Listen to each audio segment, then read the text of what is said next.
Welcome to the Fishing Daily Podcast, sponsored this month by Saltwater Marketing, digital marketing services for the commercial marine industry. Here's your host, editor of the Fishing Daily, Oliver McBride. Welcome to the Fishing Daily Podcast. Today I'm joined by Brendan Byrne from the Irish Fish Processors and Exporters Association, and we'll be talking about the unprecedented situation that the Irish fishing industry found itself in the past week and what happened over the weekend. Welcome, Brendan. Thank you very much, Oliver. Thank you. Brendan, must be a momentous occasion for yourself and everybody involved that you took on what was the might of the Russian Navy, and you managed to diplomatically move them outside the Irish EEZ. Well, it certainly was an unprecedented week, as you said in the introduction. It was a week that started with a trip by me to Castletownbere to meet some of the processors. And in the course of being there, I met with Patrick Murphy and others, as you do. And from that, then it became self-evident as the week was unfolding that there was a complete lack of information being shared from the government in terms of the proposed naval drill of the Russian Navy off the southwest coast. And as the week evolved, and Patrick Murphy, of the CEO of the South and West, had done a number of interviews, an invitation found its way to Castletownbere from the Russian ambassador to have a delegation of fishers to the embassy. Patrick asked me to join him in that delegation. There were just the two of us, and we decided to go to the embassy on Thursday. And much to my own surprise, when I arrived there in Orwell Road, where the embassy is located, there was already at that stage probably 6-7 television cameras from 4 or 5 different countries in Europe, and maybe another 20 or so journalists. So at that stage, there was a momentum gathering, and we'll deal with the meeting, I suppose, separately. But I think the background that led us to getting into our cars and going to Orwell Road, where the embassy needs to be looked at. Why did it take 2 industry representatives to go to that extent in order to find out information that would directly affect a sector? Why was there such a vacuum of leadership in terms of the various departments that are responsible for this, namely the Department of Transport and the Department of Foreign Affairs? There was no information sharing. There was no consultation with the industry. That's the first thing. And then the second thing, it became evident as the week went on that the initiative had to be taken by the industry. And that was the background that brought us to Orwell Road. And I have to compliment Patrick Murphy, the CEO of the South and West, who put a massive effort into conducting various interviews nationally initially. And then from that, after we went into the embassy, and I likened ourselves, both Patrick and I, when we went through the gate of the embassy on Orwell Road, we were like 2 orphans. We had no political support. We had no political encouragement. We had no information sharing. We stood alone. We stood perhaps naively alone, not knowing what was ahead of us. Neither one of us have any diplomatic experience. I have some political experience, which was a benefit to me on this occasion. But it was a very daunting task, and I wouldn't envy it on anyone. But we found a very welcome reception with the ambassador and his staff there. We put our case in a very fair and open manner. And I have to say, from the outset, the ambassador was very understanding of the plight of the fishing industry. He was very knowledgeable of the industry, to be fair. And from that, then, different options were explored. Of course, he's only the ambassador to Ireland, a very prominent position, nevertheless. But he's answerable to a whole sequence of political offices in the motherland of Russia. And that was where we left it. And I was optimistic always that a positive outcome would come from it. But then when we concluded the meeting, we went back out into the car and out the driveway. And whatever number of journalists was there when I arrived, there was twice that there when we were leaving. And we, again, this is uncharted territory for both Patrick or I. Maybe it is for Patrick, maybe he's better used to it than I.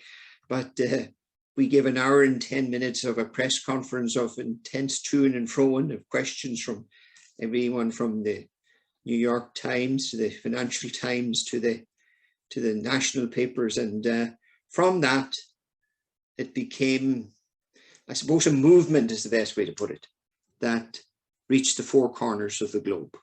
Information that you went in with to a meeting with the ambassador, when you came out, it must have been, was it a different perspective that you had on it when you came out? Well, I went in to the meeting having been on delegations to different aspects in my political former life. I went in not knowing. There's always apprehension because Russia generates its own press, rightly or wrongly, and I'm not going into the political sphere of the rights and wrongs there. But there was apprehension, but the ambassador and his staff put us at ease almost immediately. There was a cup of coffee shared and we talked over that, and we laid on the table the concerns that we had, which were very genuine and self-evident, that there is an overlap between the southern parts of the Porcupine and the Porcupine Sea Bight that potentially could be impacted by any drill in that area, notwithstanding then the eco-sensitive area that it is, the environmental hazards of having military drills, and the fact that it's a spawning ground for the mackerel.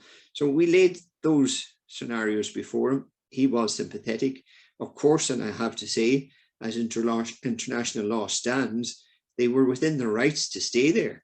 There was nothing that could be done from a member state perspective or from the powers of the state as it is. Our EE said we have the rights to minerals and fish there, but we don't have the right to deter any military action or military activity, even including that, because we hadn't exercised any of those prerogatives in advance that would be covered under the 1982 International Law of the Seas. So we were going in from a weak perspective. We only were armed, in fairness. All we could put is the human side of the story, and Patrick Murphy and myself put a very human side. These are people, the fishermen, and ourselves as processors, that have been very severely hit by Brexit, by 48 years of failed EEC and EU policy, by very, very poor leadership on the part of our own department for the last 20 years, and political failures to add infinitum to all of that. So it's, if you are to portray the Irish fishing industry, it's all about loss and failure. And this picture we painted, it's realistic, but it would generate sympathy from anyone. And it did generate genuine sympathy for the ambassador. And from that, then a sequence of events would have unfolded that would involve having to go back to Russia. I think the factor that most surprised me was how, probably because of the circumstances perhaps elsewhere in mainland Europe, but how it generated such interest globally. I recall speaking to a journalist, I think from Italy. I did an interview in one of the stations there, and their view at that stage was that it was being covered in 98 countries. I think later it was covered in about 130 countries worldwide. But what started off as an initiative of desperation because our own government had turned its back on us, it turned out to be a springboard that has put Irish fishing and the plight of the Irish fishing and the failures of Irish fishing right to the center of global politics and the global news networks. This failure that we've seen to be experiencing from the Irish government, you know, it seems to be clear from the EU Commissioner at Sinkavinkius, like, you know, when he said, like, the world could use more of you, when he was talking about how the Irish fishermen went into charge of the situation. Does that seem to go back toward, does that roll back towards, like, when Ireland goes to European Council for Agriculture and Fisheries and at the December Council? Is this something that, you know, we're probably too used to in this country, where we don't have strong politicians when we need them? Well, I have very clear views in that, and I get myself into a lot of trouble usually when I express my clear views. But if you look at fishing objectively, and I'm 9 months in this job, and I don't come from a fishing background, but if you look at the fishing communities, they're vibrant, There's great drive and determination there. If you look at the vessel owners, absolute determination, ambition, drive, and they're willing to reinvest, they're willing to work night and day. It's the same in the processing sector. What am I saying? Every layer of the fishing industry that you do a fundamental assessment of, there's massive determination. So why then, when you look at the trajectory of other EU coastal states, is Ireland on a constant downward projection? When you compare that to the Netherlands, you compare it to Belgium, you compare it even to Iceland that's outside the EU, and they're on an upward trajectory. So what is wrong if you have an industry that has massive determination, a massive willingness to reinvest, a massive willingness to work hard? Where lies the problem? Well, I have consistently said, when I was in politics and now as a representative of the fishing industry, there's two failures in fishing industry. There's two failures in the fishing industry. One is our parent department since 1996, and second is successive political failures. And I don't make that in a singular political charge. I make it as a global charge that encompasses numerous ministers over a long period of time. And it makes no difference how many times I'm going to say this. I'm going to continue to come back to that point. Nothing is going to change until that changes. And when I say that changes, there has to be a fundamental root and branch reassessment of the entire way in which the Department of the Marine functions. I've written about this in the Marine Times. I think it'll be published in the course of the week. It is well beyond time that we as a political body and a cross-party on an apolitical basis set up a committee that looks at all the failures and where we're lacking ambition and where the drive isn't being maximized nationally first, and then on a European-wide basis. So what I would propose in that regard is that for a fixed term of the Dáil, the committee be set up to look at every aspect of marine, from its department structure to its interaction at EU level, to how we as representative bodies are set up and how we represent the various sectors, how the messaging is delivered, how that then is extrapolated and sent through Europe. You don't get the Nobel Prize for Science or for anything saying that the Irish fishing industry is a failure. That's self-obvious. An 8-year-old child reading an initial paper on fishing in a primary school would tell you that at this stage. But it's no use just saying it. We're going to have to put proactive opportunity and avenues in order to get out of this. And I'm not making myself popular here with the powers that be, but I'm not doing myself justice as someone that's employed by and has the faith of people that gave me a job 9 months ago. You know, if I'm not going to represent the facts, I'm representing nothing. So we need to start, as we mean to go on. Brexit TCA was the final straw. The industry has to become stronger than the department, and the industry has to become stronger than the department and the political establishment combined if we're to get a way out of it, because we've waited long enough for the politicians of the day and the department that's there for as long as it is to take us out of this mess, and they haven't. So therefore, other alternatives in partnership with the political establishment have to be looked at. It's embarrassing when you look at other countries like Iceland and Norway, that I know they're outside the EU, but then we've got countries within the EU like France and Spain, that and Denmark and Holland, which have very, very strong fishing fleets. And the country that's actually sitting on the fishing grounds are being asked to reduce their fishing fleet by 1/3. Now, this is still going to happen. The Seafood Sector Task Force has made a recommendation. Do you think there should be a rollback on that recommendation? It's pointless. And I was on the Seafood Task Force for 8 out of the 14 meetings because I was appointed midway through that process. It's pointless putting any more ambition on the table if there's two bottlenecks in how the Irish fishing industry has been delivered. The two bottlenecks that I see are the department and the political willingness. And that's not a single political charge against the minister who's a personal friend of mine. It's far from it.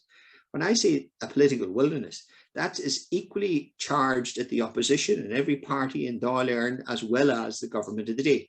Admittedly, the government of the day have the responsibility of the department. But as the last week has shown, there is a massive sympathy there for the fishing industry. There's now a greater understanding of what really is happening there. One of the greatest mistakes in the Irish fishing industry was in 1996-97, when it lost its mainstream status and it became less and less of a department until it eventually became 1/3 of a multitude of a department. So there has to be a major debate about fishing. And the way we're debating in workshops or task forces is wasting our time, because we're out of touch with what really is on the ground. I was overwhelmed when I was touring Cork and back into Dublin, going through the different aspects of the fishing industry.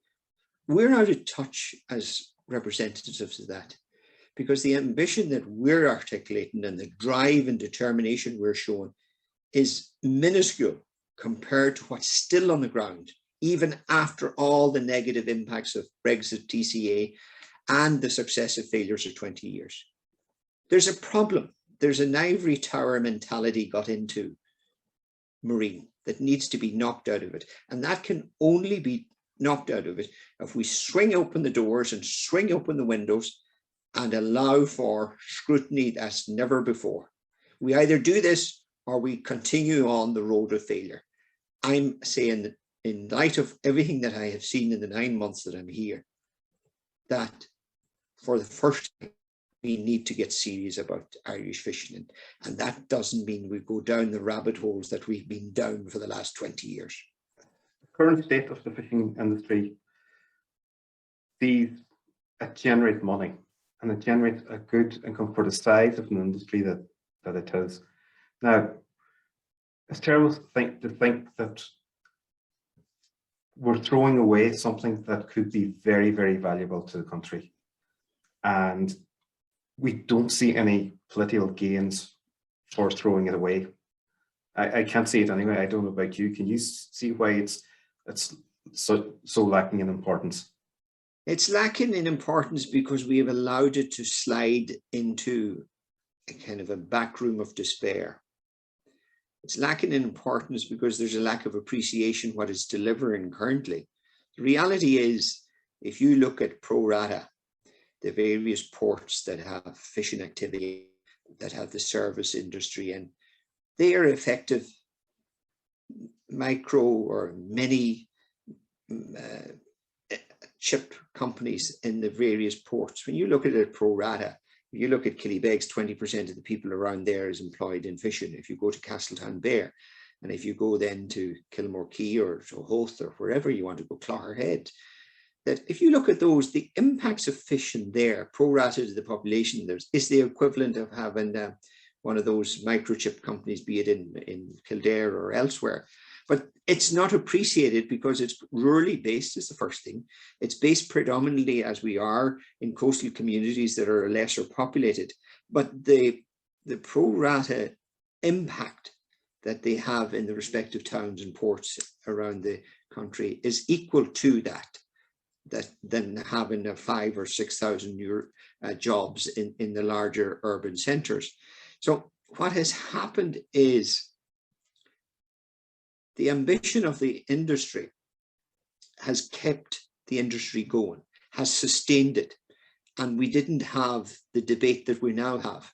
So you ask yourself the question, why are you having the debate now? Well, the debate has been having now is because we lost 25% of the fish effectively through Brexit.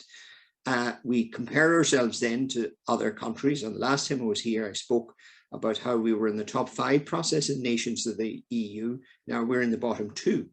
That is the same right across the board, be it the catching sector or be it the processing sector. So when you lose as heavily as you've done, as 25%, that's a massive hit. You know, it's a miracle that the ambition is still there, but the ambition is still there because there's centuries of understanding of how valuable the fishing grounds that surround our island are. That's there. That's in the DNA. That salt water is in the blood. We need to channel that energy.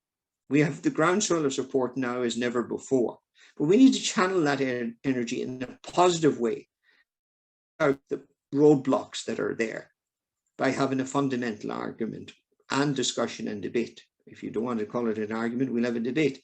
I don't mind what you call it, but it needs to take place. You know, the Irish fishing industry is one step away from being the next crisis. And the present crisis, as you see, is the forestry section. And again, that was a section that was allowed to whittle itself into a back room. It became set in its ways, dependent on one or two people making all the decisions. And we have the crisis that we have now.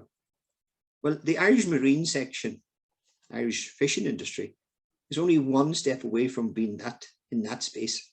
So, Brendan, do you think there's political will to deliver this? Well, I've consulted widely across the various parties. There is. And I think there's a realization now that we've done a great disservice, I should say, a disservice to the fishing industry. And I think we're in a very good space if we get the support of the minister and the government of the day to set up this committee and to chart a way forward. And when I say it's a committee, this is a committee of the Dáil Éireann, of the Oireachtas, manned by the staff of the Oireachtas to commission a full in-depth report into the fishing so that we take politics out of fish. And that, what I mean by that is there's always the danger in politics that opposition parties promise, governments renege. So we need to get that mantra off the table and bring all parties around the table now. Makes no difference who's in government at present, makes no difference who's going to be in government in 4 years' time, and bring them all around the table and chart a 10-year strategy of recovery and reform. Both have to be co-equal partners in this. And if we get the input of the industry, and I think the industry is ready and willing to play its part, if we get the willingness of the department to think proactively and allow itself the reform that it desperately needs before we become another Department of Forestry, and have a government, it has to have the support of the current government in order to move forward. I think we would be in a much better place after the 6 or 8 months that this committee would look at it. It's going to be a fixed term. This is not going to drag on for ever and a day. It's going to have to be a fixed term, fixed focus, but the ambition has to be to have a fundamental assessment of the fishing currently and drive it forward in a 10-year cycle, taking politics out of it, have an agreed plan of recovery that has buy-in from all parties and those that have no political beliefs. It should have the support of the industry. I'm nearly certain that it will, but it is the way forward. We can't go around in the ever-decreasing circles that we've been in for the last, for however long. It's immaterial however long. It's one day too long. That's how long it is. Do you think with people like yourself coming in, with a political background coming into a job like yours, and now if you look at social media, there's so many different Facebook pages about fishing and the Irish fishing industry. Do you think we're into a new era for the industry?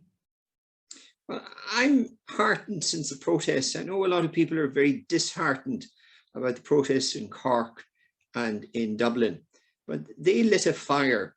Okay, it wasn't a forest fire, but it was a fire that has started, and from that now we have a global footprint, and we have also a reigniting, I suppose, of the political awareness of how we've allowed in successive watches the fishing industry to go down. So I think we'll be surprised when we get going. Now, the only thing that's going to push us back is those that don't want change. And I think, unfortunately, there's enough of them around too. Today, yourselves, the AFPEA and AS and WFPO have released a joint proposal on the future of military operations at sea. Could you tell us a little bit more about that? Well, it's the obvious next step in the process that we started this week in terms of the Russian naval engagement, and we compliment the sensible decision the Russian Navy have taken, and It was a big step for them. Now, the next step to that is, and we need to be honest with ourselves here, there have been naval exercises in our water. There has been third countries with exercise in our water, naval drills and military exercises. We have to be fair and put an end to all this.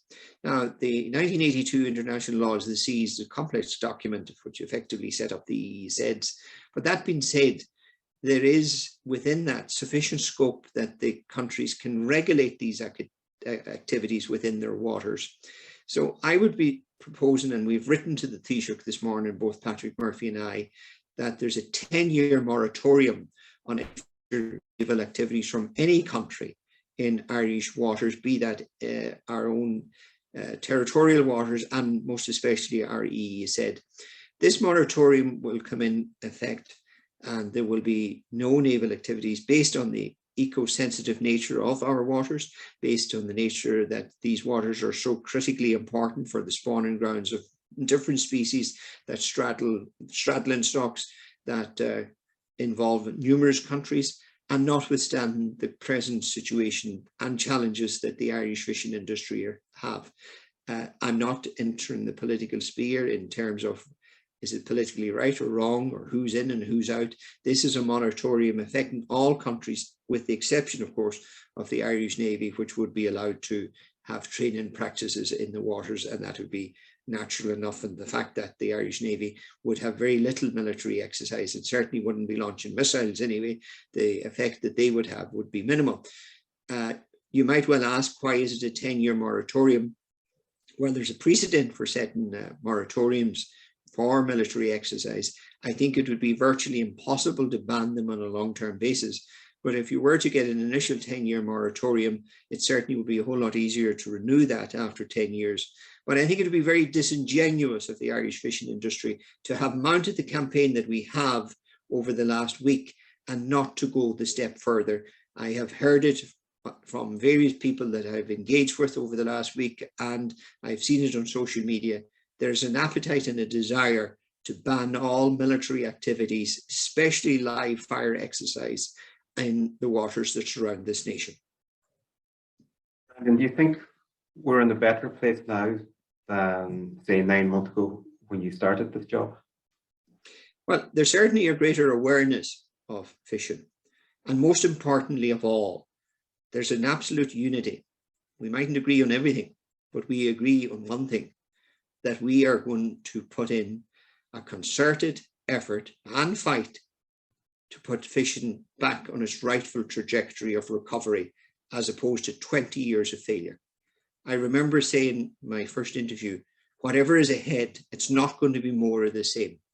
We have now a duty, all sections and segments of the Irish fishing industry, to come together and to deliver that message that this is a section, this is a department, this is this is an industry that is crying out for reform, restructure, and new direction.